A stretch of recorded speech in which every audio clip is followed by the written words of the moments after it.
Ir paskutinis etapas, tai bus šiokia tokia apžvalga. Aišku, aš čia biškinu pirštą ant spaudų palikau, bet greičiausiai supranta, kad ne tame esmė.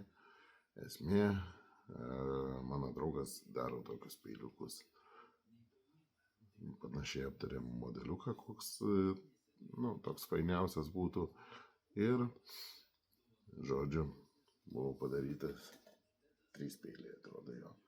Jie, aišku, rankų darbo, nėra ten net ant staklėm, tai vis dėlto jie biški skiriasi vienas nuo kito. Vieną peilį žmogus įsigijo, tai meistras pats išsiuntė ir nes nebuvo aukcione. O šitą peilį, gražuolį šitą, dėsiu aš į aukcioną. Apžvalgėlė tokia. Pradžiai iš nuotraukas, kai atsiuntė man nuotraukas, tai pagalvojau, kad tikrai, kad jis per storas, kad atrodo vos ne medžioklinis lūpimui, bet kai pačiupinėjau akivaizdžiai, jis tikrai nėra storas. Jis 2 milimetrai. Jis yra maistui pjausti. Tiek maistui, tiek į žvejybą, tiek į gamtą kažkur. Sakykime, jis yra pjaustyti maistui.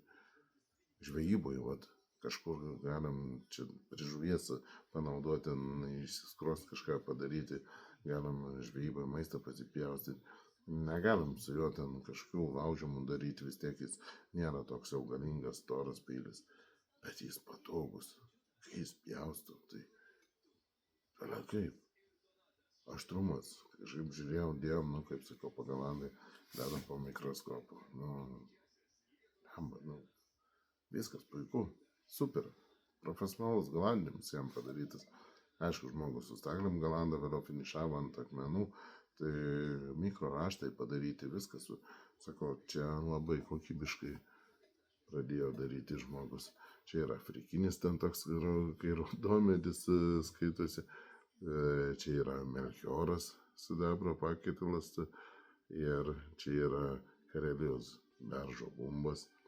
Tiesiog ne tik tai, kad gražus, pažiūrėjus, matot kokio grožio, bet jis rankui kaip patogus, nėra stora rankina. Bele kaip pasiėmiau, bele kaip patogus. Toks, sakau, pasipjaustyti, kai pareinam, kur reikia dešikės atsipjauti, kažką ten pasimti daržovę, agurką, elementarų, bet ką. Sakau, toks parankinis peiliukas virtuvėje ir kas svarbiausia, jis naujas, naujai pagamintas ir jis gražus. Ir kas svarbiausia, tai meistro darbas.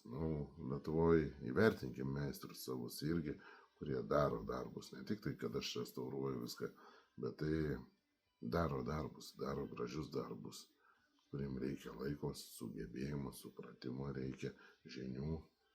Tai šiandien bus aukcione. Statykit, laimėkit, įsigykit, pajusit, ką aš jaučiu rankose. Ir prieš galą dar aš jums.